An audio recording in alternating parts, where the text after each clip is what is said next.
ওই একটা ওমর যদি বাংলাদেশে থাকতো, টেন্ডারবাজি একদিনে বন্ধ হয়ে যেত।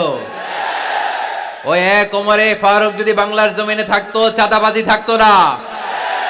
নুসরাতের মতো কোনো মেয়েকে ধর্ষিত হওয়া লাগতো না। পেঁয়াজের দাম বাড়িয়ে সাধারণ মানুষের কষ্ট দেওয়ার সাহস কেউ করতো না। লবণের মতো নিত্য প্রয়োজনীয় জিনিসের দাম বাড়ানোর গুজব তোলার মতো সাহস কেউ পেত না। চিল্লায় বলো ঠিক কিনা? কোটি কোটি টাকার নোট ছিঁড়ে ছিঁড়ে কেউ পানির মধ্যে ফেলার সাহস তুলতো না। চিল্লায় বলো ঠিক কিনা? মুনাফিকরা ওমরে ফারুককে দেখলে ভয় পেত। এমনকি শয়তান, ইবলিস শয়তান ওমরে ফারুককে দেখলে আরেক রাস্তা দিয়ে হাঁটতো। আল্লাহ রাসূল বলতেন, মা সালাকা শাইতান সালিকান ফাজ্জান ইল্লা সালাকা ফাজ্জান গায়রা ফাজ্জিক। ওমর, শয়তান যদি তোমাকে এই রাস্তা দিয়ে আসতে দেখে, শয়তান এই রাস্তা রেখে দিয়ে আরেক রাস্তা দিয়ে হাঁটে। আবার আল্লাহ রাসূল সাল্লাল্লাহু আলাইহি ওয়াসাল্লাম বলেছেন, লা নাবিয়্যা বা'দি ওয়ালা রাসূলা, আমার পরে কোনো নবীও নাই, কোনো রাসূলও নাই।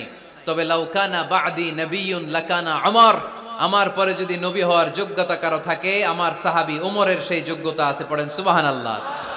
প্রভু তুমি বলেছো রাসূল দেবে না, বলনি দেবে না ওমর, বলনি দেবে না হামজা তারি, খালিদ বিজয় সমর।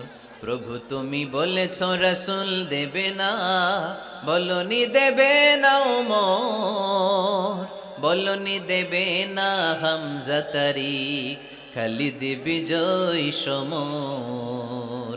প্রভু তুমি বলেছো রাসূল দেবে না। সুবহানাল্লাহ পড়েন।